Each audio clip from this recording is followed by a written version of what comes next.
In today's video, I'm going to teach you how to unpin a project in Wrike. Let's dive right in.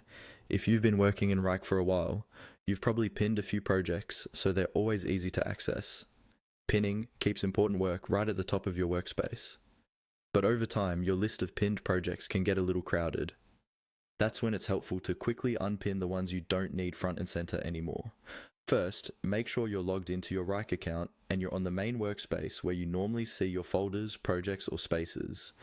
Take a moment to locate the project that's currently pinned.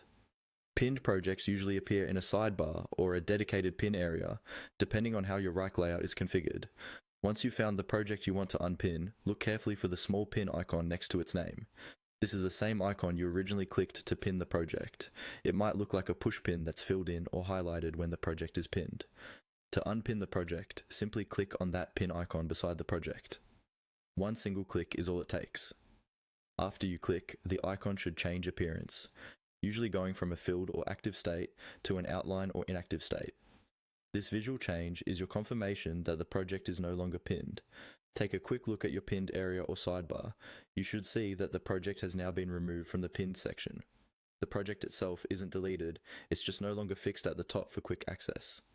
You can still find it through your folders, spaces, or the search bar whenever you need it. If the project still appears pinned after you click, try refreshing your browser or navigating to a different section and then back again. Occasionally, a quick refresh helps update the interface. Also, remember that the exact position of the pin icon can vary slightly based on your view, but it will always be directly associated with the project name. That's all there is to it. By clicking on the pin icon beside the project, you can keep